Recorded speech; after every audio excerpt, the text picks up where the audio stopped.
Pay me, pay me, pay me my silver now. Pay me or go to jail. Pay me my silver now. Bix Weir, roadrooter.com. Very interesting stuff coming out in silver yesterday. I posted this. I put this on Twitter. This picture of this is the Bloomberg NEF group, which is their green group, basically, has projected 592 gigawatts this year, blowing away all other estimations other than the Road to Ruta estimation. I think it'll get up to 650 by the end of the year, and it's all being done out of China. China's done with the games. I heard that Biden's military, the cross-dresser who runs the military, has decided to put these missiles into Japan that can reach China, and the Chinese are not happy. As I said, China will take Taiwan this year before Trump gets in.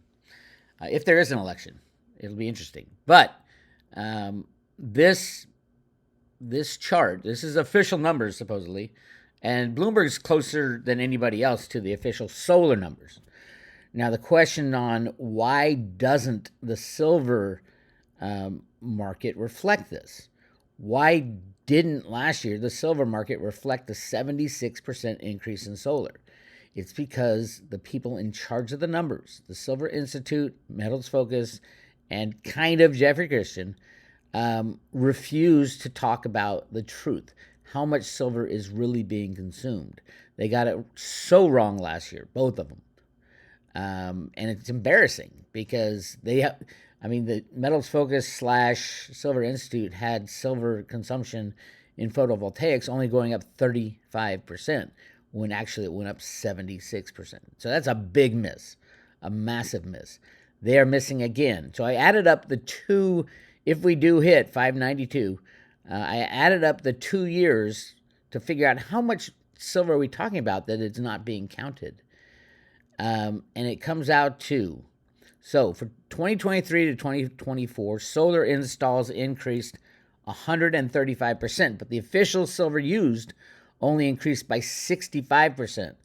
That's according to the Silver Institute. Now, those are projected numbers for this year that the Silver Institute has in their latest report. Okay, fine. If let's just say they adjust those numbers, which they do sometimes, to reflect the higher usage. And by the way, everybody's putting in TopCon now, which has 50% more silver. So that 135% is probably closer to 200%. 200% more silver, which just the change in silver. That's just crazy. I mean, that puts us into the 550 million ounce range for this year. And I said it's going to be somewhere between 500 to 600, and that'll put us right in that sweet spot if this is done, if the 592 is done in solar. And there's nothing that the Silver Institute or all the silver gurus who say they know what the frick they're talking about, they can't explain away the fact that solar installations are massively growing and will continue to grow. There is no plan on stopping this, no matter what the media says. There is no plan to stop it. It's the exact opposite. Because silver's so cheap, they want to get it in while they can. Silver's trading way. None of this silver should be used in any of the solar panels, but it is because it's very cheap, and it will be cheap until one day the criminal riggers on the Comex are taken out. They are leaving, by the way. The latest commitment of traders report, as you can see here, the open interest dropped.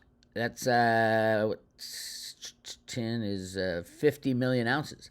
That's a pretty big drop. So, and then we have this week the slam. I would expect another 10 to 15. So we're getting at a point where it's like at the 9-year lows for open interest, which you can see right here. The past lows were in 2023. We're getting down here. We're down in here, way down there in the 120. I think we're below probably 120, 120,000 contracts. Let's get a better look at it here. So as you can see, open interest right here, That's at 130. That would reflect this report. And look where it was only, what was that? In June, end of July, we're at 190, almost 200 million ounces, which would be a billion ounces of open interest. And you want to, ask yourself, well, why is the interest in silver going down? It's because the commercials are doing everything they can to close out their shorts. They slam the price and close it out. You can see it right here. The CFTC must have either the dumbest people or the most corrupt. I think it's a little of both, because you can see it right here. So the commercials is the adding of the producer, merchant, processor, and the swap dealers. You add those two together, you get the commercials. The other side of that transaction is the managed money, which is the pipe frequency traders, and basically people who use technical analysis. So when it drops by the moving averages, as Ted Butler talked about for years, right now we're getting close to the 200-day moving average. That's the big one, is $26.62. So we know what they're gunning for. But the problem they're going to run into is that at that point, the managed money is going to stop going short. Look, they went short 5,000 contracts, 10 million ounces, and then got rid of 2. So that's net of 11 million ounces they went short. And that's what they do, because they're 100% driven by price. That's all that matters. And the commercials take advantage of that, as you can tell, to get rid of. They're really not adding to their longs. Look at only 491 contracts. A little over 500 contracts were added to the longs. But look at all the shorts they got rid of. 4,797 plus 2,200. That's what? 8,000, which would be 40 million ounces? Yeah. They got rid of 40 million ounces of their short position. That's a lot of silver. And they were able to cover it at a price below. They probably still took a loss. But so those are the things we're looking at. And this 5,000 contract add there, 25 million ounces, that is rocket fuel when the price of silver turns.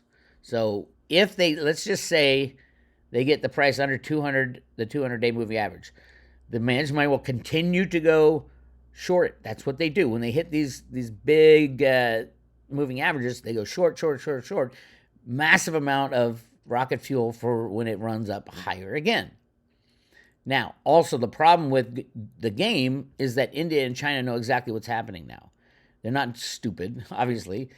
They listen to Ted Butler. They listen to my stuff. They know what's going on. China was the Bank of China was a Road to Ruta subscriber 10 years ago, believe it or not. At least somebody at the Bank of China, because we had a Bank of China email address for one of the private road subscribers. I'm like, oh, look at this. The Bank of China is listening to the Road to Ruta. So, yeah. So what happens when those numbers are hit? If they drop below the 200-day moving average, which is $26.62, that's when India and China kick in and buy hundreds of millions of ounces of physical. Hundreds of millions. And they've done it before. They'll do it again. They'll do it time and time again, because they know exactly what's happening. And let the bankster criminals, they're just trying to get rid of it. They want out. They want to close out. They want to run away, but they can't without the price going crazy on them. Very, very interesting time. So I do think when the system falls apart, I think they will get it under the 200-day moving average. It'll be there very briefly as India and China take all the physical that they can muster under that price, and then it's going to just rocket up to 50 at some point. But again, Comex needs to go away, and that's what they're trying to do, it looks like. So after this week, the end of this week was a big slam. I would expect this to be under 100, let's say 115, 115,000 contracts. Right here, it's at 130 right now, 131.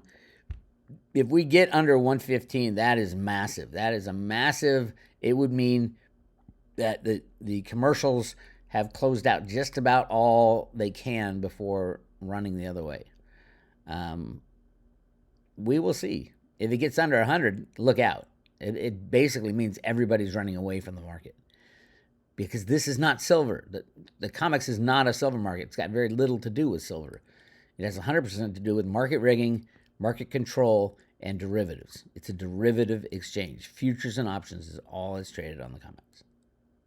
But that's what sets the price of silver, unfortunately, for any manufacturers.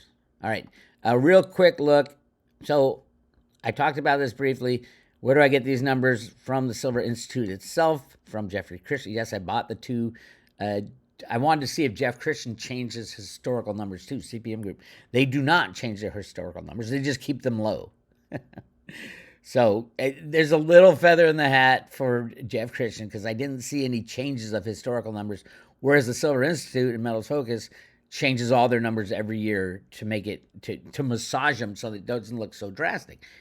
And when I talked to them, I talked to both those institutions, the lead guy at both of them, they said, they have better numbers because they actually talk to the people on the ground, the people buying the silver and selling the silver and stuff like that. And I called bullshit. Who on the planet wants silver price to rise? Very, very few people. Very few people want the silver price to rise.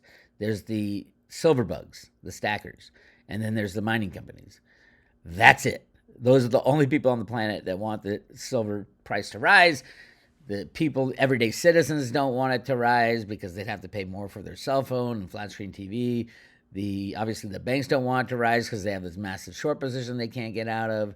The manufacturers don't want it to get the price to rise. You won't be able to make as many solar panels or electric cars or anything. So who exactly is the Silver Institute and CPM Group talking to?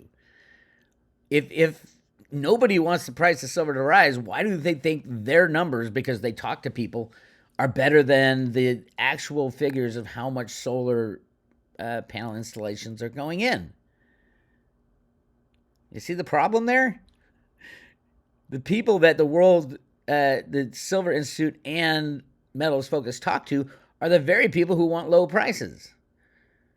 All the fabricators, they want cheap prices. Of course they do. So they're not going to tell you how much silver is really being used. It's kind of like gold. There's so much gold in the world. It's so embarrassing that people say there's only 120,000 tons of gold. You can love gold all you want, but there's a hell of a lot of it. I would say 5 to 10 times what we're being told. I think it's up at 2 million tons above ground and available already. So the gold to silver ratio is massively beyond out of whack at, 80 to 1 or whatever it is right now. 80 to 1. You're going to look back and say, oh my God, why didn't I swap all my gold for silver? And then swap back. That's the call right now. Swap it at 80 to 1. Swap back at 10 to 1 or 5 to 1 or 1 to 1. Silver's so much more valuable than gold. And if you talk to a gold bug, it's like, no, gold has the scarcity and the history of being bankers' money. It doesn't have scarcity. It's artificial scarcity, just like the beers with the diamonds. Have you seen diamond prices lately? They're dropping to zero because diamonds are all over the place. There's a crater in Russia where they have 1 billion diamonds. They found 1 billion diamonds. This was a while ago. And of course, they're not going to tell anybody.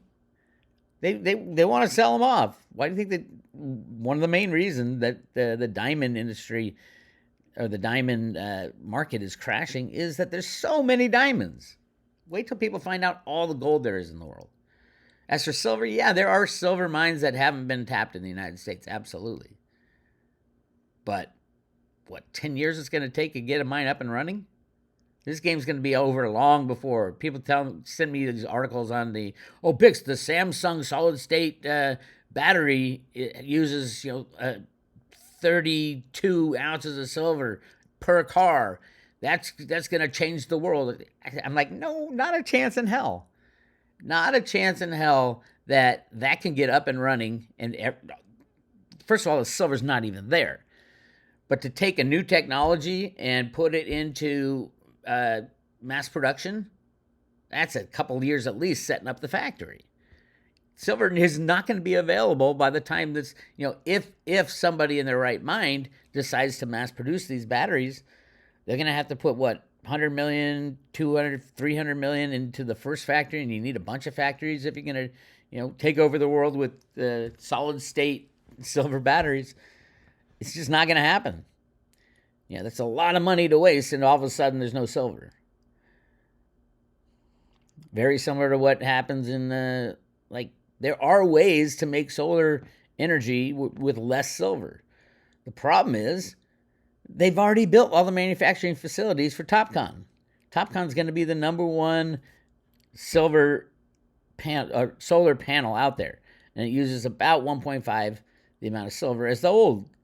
And I mean, over 60% this year will be TOPCon installed, probably 75%. So the Silver Institute is beyond ridiculous. Metals Focus is beyond ridiculous. What they're trying to tell us. Oh, I mean, the Silver Institute, one of the most ridiculous things in last year's report was their forecast. Where is it? They have a 1% growth forecast. And I'm like, in what world is physical silver at a 1% growth? No world at all. And it's just, and they try to massage the numbers. If you go to roadtorio.com and go through, scroll down to the other stuff, every one of these red boxed is a number that was changed from history. So it looks like it had a 64% growth because 76% was the actual. It looks like it had 64% growth in photovoltaics, but when you use the real numbers, it's only 38%, exactly one half of what they should have reported. And truthfully, I don't know how long this has been going on, but the growth in silver used in solar, the amount of silver used, and the amount of panels being produced and thrown into China and America and all over Asia. I mean, look at the growth of silver from 2020, really kicked in after 2021, then COVID hit, and then just bang, bang. And last year was massive, 76% growth. And now we're looking at another, on top of that, 33% growth. It's just never ending, and it will not end. This is part of the plan to destroy the banking cabal, is to use all the silver in the world until one day there's none at any price.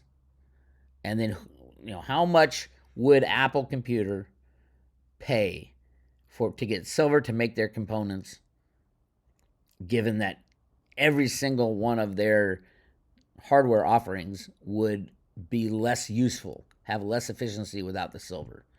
Silver is used for a reason. It's the best conductor of electricity on the planet. No, you can't substitute copper in solar panels because they're 30-year assets. Copper erodes after a couple years. Oh, no, but you can coat it with silver. It's bullshit. It's bullshit. Copper used in solar panels to replace silver will not last. And why do they don't even need to, because the price of silver is so cheap.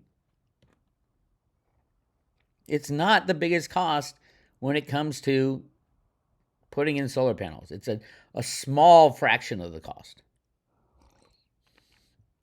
I heard solar panels are going for the older solar panels, the PERC panels, are going for less than 10 cents a watt. That's just huge. Less than 10 cents. Crazy.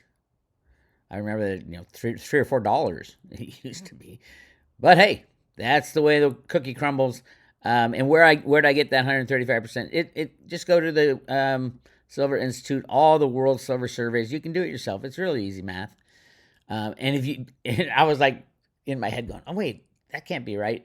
So I go to the ChatGPT and I tell ChatGPT, I type in what I want to do, find the percentage of this, and it does it for you.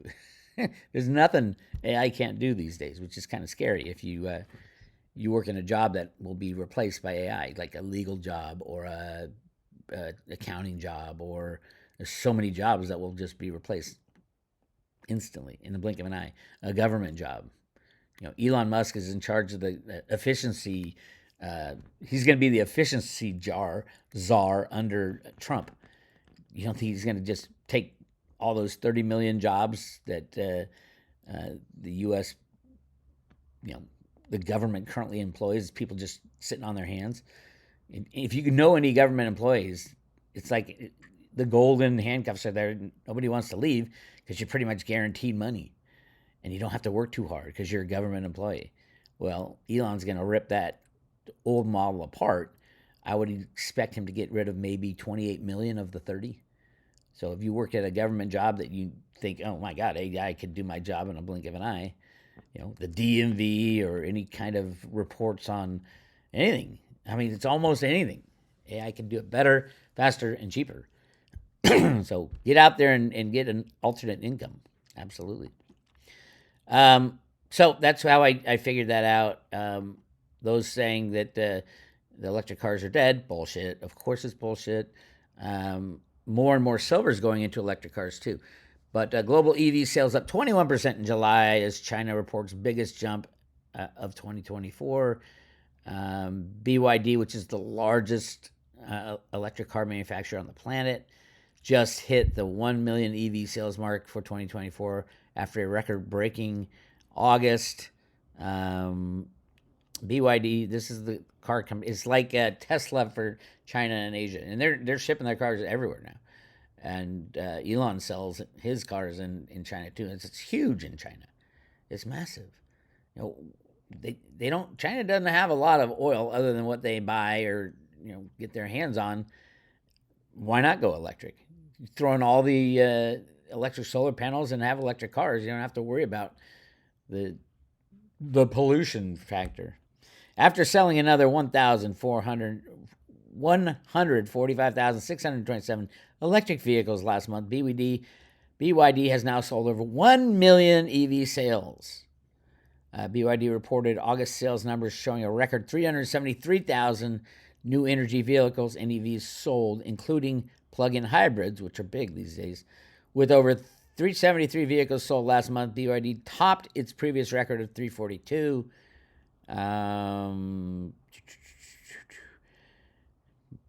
Plug-in hybrids accounted for most of the growth with 222,384 units, up 73%.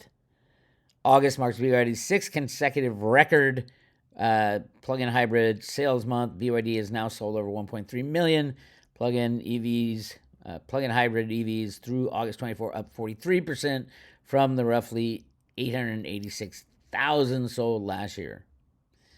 Wow. And every one of those has more silver than your standard car. And your standard car, the amount of silver going into the standard car has been growing exponentially. So even your standard cars have 2 to 3 ounces of silver in them, along with the electric cars with 3 to 4 to 5 to 6. Nobody really knows how many ounces per car. We are up well over 100 million ounces used in automotive, probably 140 to 150. Nobody knows numbers anymore because people like these jackasses over at the Silver Institute lie. They lie to keep you in the dark. And it's coming to an end. I think it's coming to an end very soon. Anyway, that's what I got for you. This is Bix Weir. RoadToRooted.com. I'll talk to you later.